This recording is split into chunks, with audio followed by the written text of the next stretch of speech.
ஹர ஹர சங்கர மகாதேவ. திருச்சிற்றம்பலம். August மாதம் 2024 மகர ராசிக்கான பலன்களை இப்போ நம்ம பார்ப்போம். மகர ராசிக்காரர்கள் இறைவன் மட்டுமே உங்களுக்கு இந்த மாதம் ஃபுல்லாக துணை இருப்பார். குறிப்பிட்டு சொல்ல போனோம்னா முதல் 5, 6, 7 தேதிகளில் கொஞ்சம் கவனமாக இருங்க. அதாவது 2வது வாரம் கொஞ்சம் கவனமாக இருங்க. ஸோ மனிதர்கள் யாருமே உங்களுக்கு துணையாக இருக்க மாட்டாங்க. இந்த மாதம் இறைவன் மட்டுமே துணை இருப்பார். அதனால் இறைவனை முழுசாக நம்புங்க தயவு செஞ்சு. சரி, விஷயத்துக்கு வருவோம். மகர ராசிக்காரர்களுக்கு இந்த மாதத்தில் சில ஜாதகக்காரர்களுக்கு பல ஜாதகக்காரர்களுக்கும் ஏற்ற இறக்கமாக தான் இருக்கும்.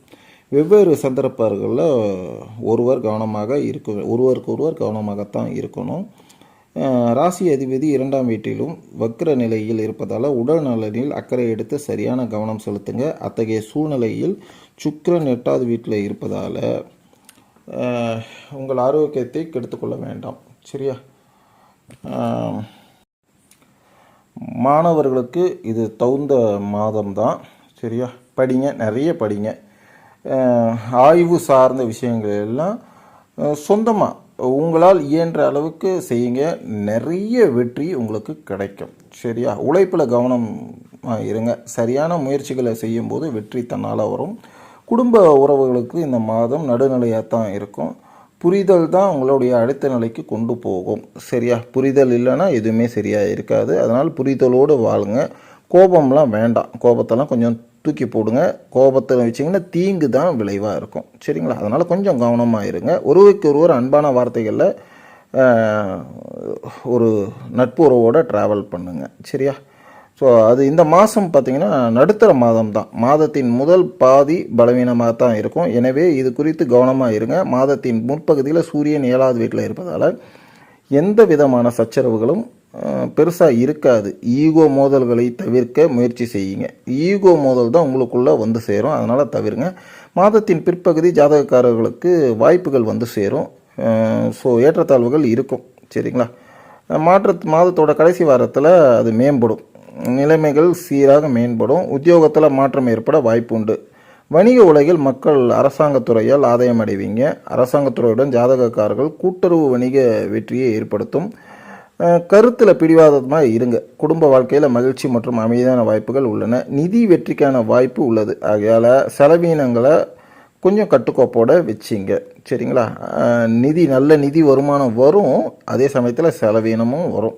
அதனால் உங்கள் கவலைகள் எல்லாம் கொஞ்சம் விலக்கி வச்சிட்டு, ஓகேங்களா, யாரையும் அதிகமாக நம்பாமல் இறைவனை மட்டுமே நம்புங்க. நிறைய விஷயம் உங்களுக்கு சாதகமாக அமையும். பரிகாரம் பார்த்திங்கன்னா ஸ்ரீ சனி சாலிசா. ஸோ அந்த வாசகங்களை தினசரியாக படிங்க. சரிங்களா? நல்ல விஷயம் நடக்கும். எதை பற்றியுமே கவலைப்படாதீங்க. உங்களுக்கு பிடித்த இஷ்ட தெய்வம், குலதெய்வம் கோயில்களுக்கு சென்று ஒரு 15 நிமிடம் தியானம் செய்யுங்க. நல்லது நடக்கும். இந்த பிரபஞ்சம் உங்களுக்கு நல்வழி காட்டும். நீங்கள் விரும்பிய கடவுள் உங்களை நல்வழிப்படுத்துவார். சரிங்களா? அதே சமயத்தில் ஆன்மீக விஷயங்களுக்கு உங்களால் இயன்ற ரூபாய்களை நன்கொடையாக அழியுங்க.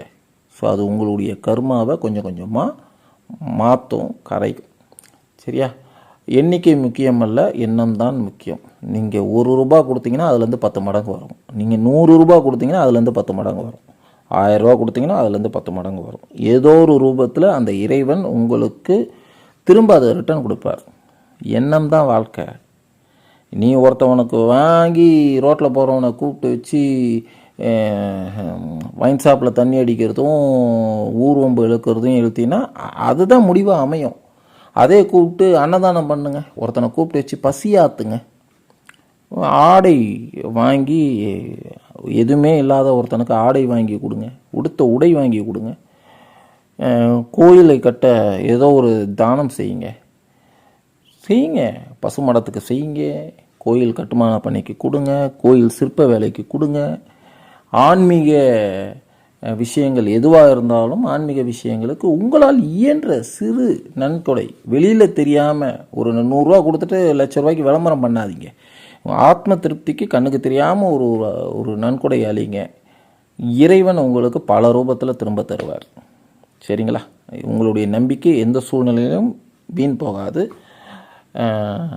எதை பற்றியுமே நீங்கள் கவலைப்படாதீங்க. திரும்ப சொல்கிறேன், இறைவன் தான் இந்த உங்களுடைய மகர ராசிக்காரர்களுக்கு துணையாக இருக்கிறாரு, இருப்பார். அதனால் எதை பற்றியுமே கவலைப்படாதீங்க, சரிங்களா? கவலைப்பட்டீங்கன்னா பெருசாக உங்களுக்கு எதுவும் வந்துட போகிறது கிடையாது. இறைவன் எனக்கு மை காட் என் கூட ட்ராவல் பண்ணுறாரு அப்படின்னு நான் ஒரு சத்திய வாக்கோடு சொல்லுங்கள். நிச்சயமாக எல்லாமே பாசிட்டிவாக நடக்கும். வாழ்க வளமுடன், வாழ்க வளமுடன், வாழ்க வளமுடன். நல்லதே நடக்கட்டும். நாராயணா.